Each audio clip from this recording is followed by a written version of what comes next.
So back to the last lecture. I know I'll put it up later, but again, here we have the mucus cells, and what do they produce? They produce mucus. Parietal cells, hydrochloric acid, chief cells, pepsinogen, G cells produce gastrin. But how do parietal cells produce hydrochloric acid? We know they produce hydrochloric acid, but where do they get it from? Do they just like go to the chemistry store? Do they just make it magic and all of a sudden hydrochloric acid? How do they do that? Well, believe it or not, it involves the bicarbonate buffer system. Again, even though I know chemistry is the favorite, absolute favorite, I know you all love Chem 161, 162 way more than this class, but this is why it's very important. Because again, carbon dioxide and water form carbonic acid, releasing bicarbonate and also a proton. So here's the parietal cell. Let's zoom in on this. So interstitial fluid surrounding the stomach, and then here we have the gastric gland lumen.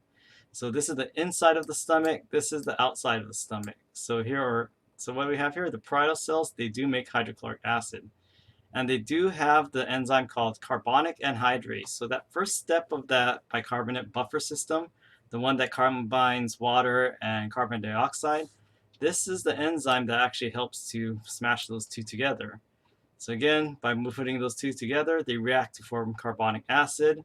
When carbonic acid hits water, it dissociates into bicarbonate ion and protons. Now, how does this relate to hydrochloric acid? So the thing about it is that your environment, your internal environment of an interstitial fluid and cells, they're full of water. So water is pretty neutral in this context. So you can kind of take it out of context. So this is, or actually out of the equation. It's in the equation, but let's ignore it for now. We know it's there. We don't really care about it. Then we have, again, carbonic acid being formed. Just think of it as an intermediate. It's just a step along the way. What we're really concerned with is carbon dioxide, bicarbonate, and protons. Why? Again, this is where the acid comes in, and this is what can neutralize the acid. So the thing about this is that you're generating all these bicarbonate ions and protons. Why? Again, carbonic anhydrase making carbonic acid. Carbonic acid dissociates to form bicarbonate ion, and you have protons. Then there's this special membrane protein called the bicarbonate exchanger. And so like if you exchange money, like say you're exchanging American dollars for Canadian dollars, you have some go to a office and you give them money in one currency and you get another currency in back. So again, it goes both ways. One comes in, one goes out, right? So again, you're exchanging things. So what currency is being exchanged by the bicarbonate exchanger? Well, we know it's not coincidental. You have the bicarbonate ion being exchanged, but what is it being exchanged for? It's being exchanged for a chloride ion. And this is what we call chloride shift, or what your book is also in the, I believe it's also in the vasculature, or actually I think it's in the respiratory system when they talk about how the bicarbonate buffer system. So you exchange a negative ion, which is bicarbonate, for chloride. So negative for negative, but two different types of negative ions. So, what do we have here? So it's not quite fully formed yet. So somehow the parietal cell is able to move the hydrogen ion and the chloride ion to form hydrochloric acid in the gastric gland. So what prevents the parietal cell from dissolving itself from the inside out? So another way to think of that equation, again, you have that carbon dioxide, water, yeah, we know that water is everywhere. And then we have, again, carbonic acid. Again, carbonic acid is important, but it's just an intermediate step for these purposes. So again, once it hits water, it becomes bicarbonate here, and it also becomes a proton. So you have that bicarbonate exchanger. So again, negative for negative with this bicarbonate exchanger. So bicarbonate gets exchanged for a chloride ion, and what do we have here? Now we have hydrochloric acid. So now, don't take this to chemistry class. Do not write this in your chemistry class. I don't take any responsibility if you write this equation.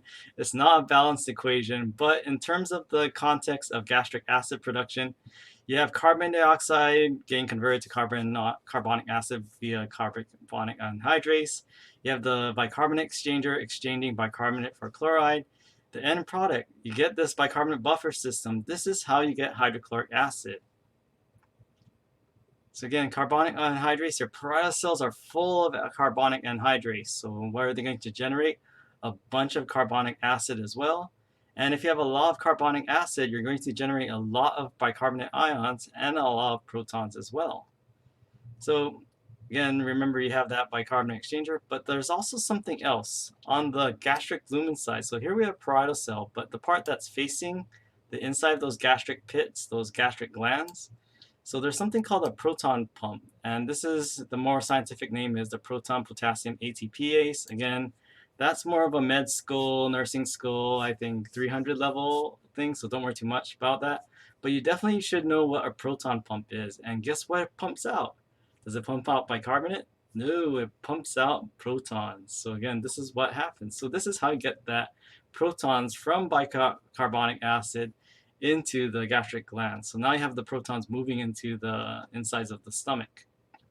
Now the bicarbonate exchanger, and don't worry about the band 3 name, that's more again for if you're in the molecular biology or if you're going to advanced EMP.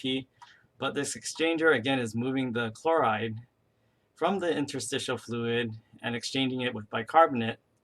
So now you have all the chloride ions in the parietal cells. And hey, not only does it move chloride ions here, by moving the base from the inside of the parietal cell, you're actually making the surrounding interstitial fluid a little more basic as well. So again, this is why your insides of your body and the interstitial fluid is relatively basic compared to just neutral pH 7 water. So it doesn't go, this chloride ions, what happens with this? Well, it has this different channel called the chloride channel. It's not the same route as the proton pump. So how does this operate? Well, it's not ATPase because why? It actually operates through diffusion. So what do you notice here? Where is there more chloride ions? In the parietal cell or in the gastric gland lumen? Currently we have more protons in the parietal cell. So these parietal cells, through diffusion, these chloride ions are going to go out through the chloride channel. And then once they're in the gastric gland lumen or the stomach lumen, now you have hydrogen plus chloride, we have hydrochloric acid. So again, you do have both the protons from that bicarbonate buffer system. You have chloride from interstitial fluid, but passing through the parietal cells. And then this is how you're able to generate hydrochloric acid. So it can increase acidity and increase alkalinity in the surroundings. So this is also very important as well. Say some acid does get past the cells lining your gastric glands or your gastro or your stomach epithelial cells. So again, if you have a lot of bicarbonate here in the surrounding tissues, that's there to help neutralize that acid so it doesn't attack the rest of the body.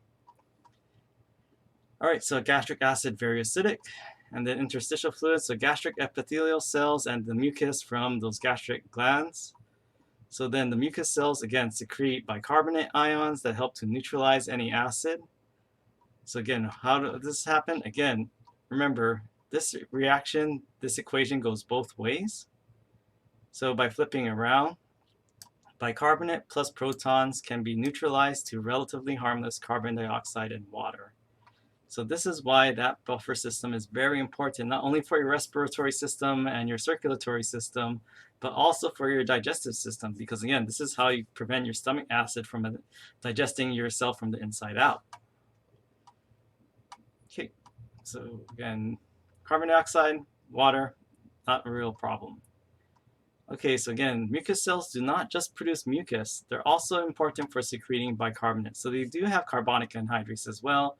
They don't produce a lot of hydrochloric acid like your parietal cells, but it is important to generate that bicarbonate ion so you're able to actually neutralize or create a relatively basic and alkaline mucus so that you prevent your gastric acid from digesting your own stomach.